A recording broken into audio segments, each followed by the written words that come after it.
I want to start closest to where you are in Korea. We've seen huge moves on the Kospi again today. Are you surprised that we're once again seeing trading halted earlier on in the session after that SK Hynix disappointment? What do you read into it for the broader move in mood in markets when it comes to tech?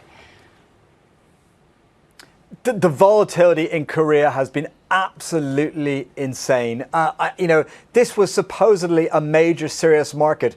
Only in June, this was a market worth over $5 trillion. This isn't, meant to be some kind of penny asset class, but it's having volatility like it did at the end of the last century in the Asia crisis when it was only a $500 billion market. So, this is just insane amount of volatility. We've seen about $1.7 trillion wiped out of that stock market over the last 5 weeks in really, really kind of crazy moves. What are my big takeaways? The price action away from Korea is incredibly strong, incredibly resilient. Sure, we've seen chip stock weakness over the last 10 days, but in context of where it's come this year, stock markets are doing very well. The S&P 500 is less than 2.5% off its record highs. Overall, we are seeing resilience in stock markets. That's very impressive. Now, I do think that the level of volatility that we've seen in Korea, we're closing today below the 200-day moving average, and the scale of volatility going into the Fed meeting, going into the US-Iran kind of event risk, means that we're going to see deleveraging probably pressures into the weekend, higher kind of value at risk measures,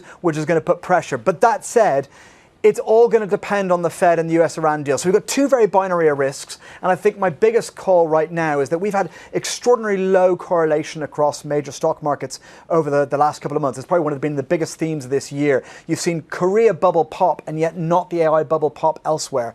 My theory is that into month end over the next 3 days, depending whatever the Fed does, whichever direction it kind of moves markets, that we'll see a recorrelation. We'll either see everything rise together into the last few days or we'll see everything fall together. Yeah, that correlation trend, Mark, I mean, it is low by historic standards, as you point out, looking at a sort of long-term perspective. But it more recently does just seem to be moving around with the oil price. So when we see jumps in the oil price, things are more correlated. Is that what we're seeing at the moment?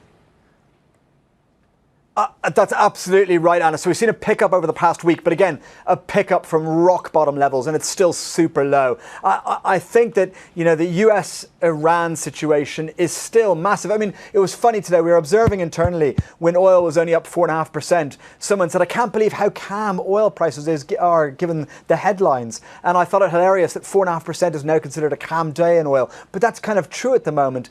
So I think that is one major event risk. And, many people have talked about, we haven't had a Fed that's kind of been so uncertain on the day of the meeting for, probably 20 years or thereabouts. And therefore, there's no alpha to kind of make a prediction on that meeting in advance. You've got to play the decision. So I think that between the Fed decision and oil price into the weekend, they're a major catalyst. They could go either way. And I think you just got to play the kind of the results in that. But my point is that we'll probably see more markets move together rather than relative value, because relative value pods have blown up in the last couple of days.